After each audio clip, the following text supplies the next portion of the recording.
So I was going through all this personal development. Was at a family lunch and I wanted to speak to someone within my family that was kind of successful. He'd been running his own business where he coached executives, and I really wanted to get an insight on what made successful people successful. So I thought, I'd be the smart guy and young guy wanting to show off everything and ask him a, intelligent question. I wanted to show my intelligence kind of, and so I asked him, what's the one thing that kind of separates the successful, hyper-successful people from just ordinary people? And he said the difference between them and the other people is that they track their time. Every single super successful person he knew tracks their time religiously. They know how long it takes to do work or how to get somewhere, or everything's scheduled out perfectly. They know how long everything takes and everything's dialed in. The difference between the super successful person and the layman is they track their time, because they know that if they can track their time, they can increase their output, they can become more efficient, and they can use their time more effectively. And most people aren't using their time effectively. I wasn't using my time effectively. I just, went through my whole life just going with the flow of things. I didn't know how long it took to do things. I kind of went to school and you're given your timetable and you stick to the timetable. And so when you're not given a timetable to stick to and told what to do, you kind of just flounder around and just try and make something happen and try and do these things, but you're not trying to get the most out of your life. And that's when he told me most successful people wear watches. And it's not that they're wearing the watch, just to show off their status. That's one part. But it's so they know every single minute what time it is. They can track their time religiously because they've got instant feedback, knowing exactly when it's just looking at their wrist. So the successful person he was telling me is someone that knows where they're going, they figured out how to get there, and they're tracking their time, making sure they're doing the actions that'll get there, because actions are permanent, thoughts are temporary.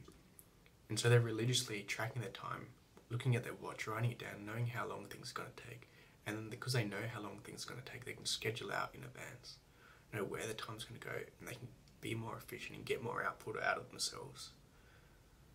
And so that's the difference. And so I wanted to figure out and trying to learn this skill for myself, because I had no clue how to track my time. I had no clue. I knew I should be doing it, but I didn't know how to do it and what was the most effective method. So I tried different things. I'd tried different apps on my laptop and my phone to track my screen time, but that's only tracking one metric, which is how long you're on the screen. And they're not tracking other things like going to work, going to gym, driving your car, going to different places, walking, having lunch, dinner. You're not tracking those sorts of times with software on your computer.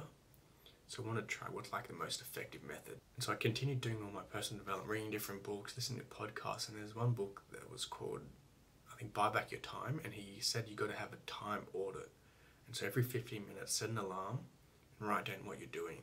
So I started doing this, and then I created this template. So on my desk, every single day I have this sheet. You can see it. It's probably backwards, but I go through each day, write down everything I'm doing, how long it takes me to do it. So I start doing a task, I write down what the task is, what time I'm starting, and then once it's finished, I write down when it finished and then what task I'm doing next. And so I've been tracking my time, and every single day, at the end of the day, I go through on my calendar and I adjust the calendar based on the things I've done. So if I'd gone to the gym from 8:30 to 9:30, I write that down in the calendar, and so I'm continually adjusting. So I found this is like the most effective method. I'm going to leave a PDF printout so you can download it for free and just start tracking your own time in the description. And so I think this is probably like the easiest, most effective. And so when I was going out, I would write down where I'm going, what I'm doing. Like if I'm going out with a friend, we're going, to the beach, I write down beach, what time I'm leaving. When I get back, I write down what time I got back and then what task I'm doing next, what time I start that task, when I finish it. So you're continuously tracking how long you can do task. And then you can put into like a spreadsheet on Google Sheets and write down what tasks you've been doing, how long you've been doing, and then you can kind of calculate the average. So if we're going walks, it takes me about 54 minutes to go for my morning walk, or if I'm going to the gym, I know it takes me about 93 minutes on average, and start really understanding how you use time and how effectively you can manipulate time to your advantage and fit things in and schedule your life, because you know how long things are going to take. And it's a huge advantage you have over someone else that isn't tracking their time. They don't know what they're doing. It makes you kind of vulnerable because you don't want to expose yourself, making you confront the fact that you're spending 4 hours a day on YouTube or TikTok. It's uncomfortable to know that. But the thing is, you're not going to become that successful person spending all that time doing stupid things like watching YouTube and TikTok.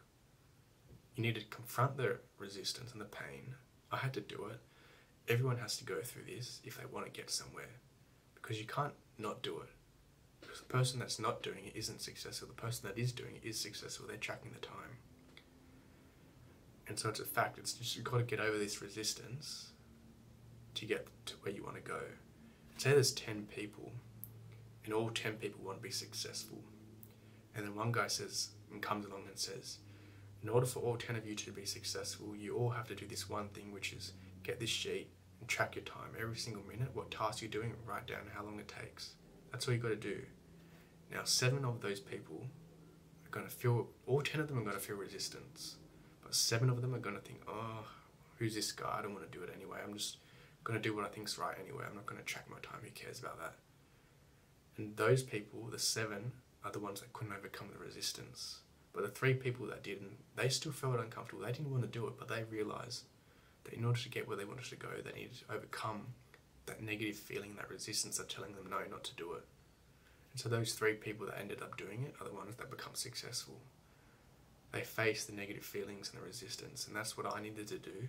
And it's been super helpful and just informative, because you stop wasting time on shit, basically. You stop wasting time on YouTube, because you know you're going to have to write it down that you've spent all this time on YouTube. Like, I still spend time on YouTube. I think last week one day I spent 120 minutes, 2 hours on YouTube.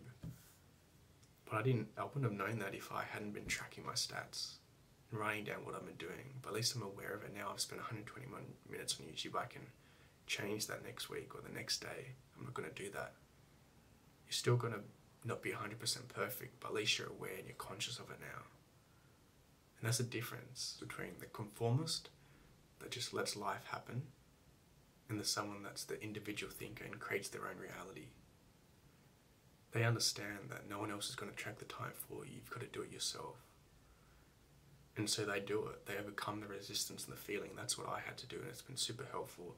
Being able to track my time, I know where I'm wasting time and where I'm using my time effectively, and I can continue to play it as like a game and just become more efficient at the time I use. And then if I become more efficient, then I can have more times to enjoy things like spending time with family and friends, because you know you can get more output during your work because you're not wasting time on different distractions, because you've eliminated those distractions because you become aware of them. You track down your time, and tracking down your time has made you more aware of the distractions.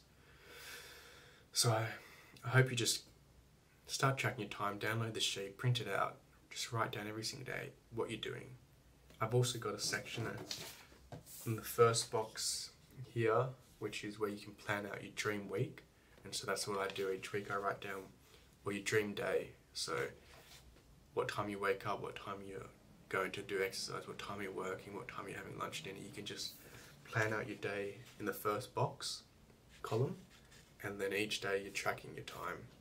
Face the resistance, start tracking your time. Now, I found it super helpful. I'm not going to tell you what to do. You're going to have to take your own initiative to create your own life. So if you want some advice, download that free PDF, just print it out, face the resistance, and start tracking your time. Get a watch, make sure you know what time it is. Face the resistance, let me know how it goes.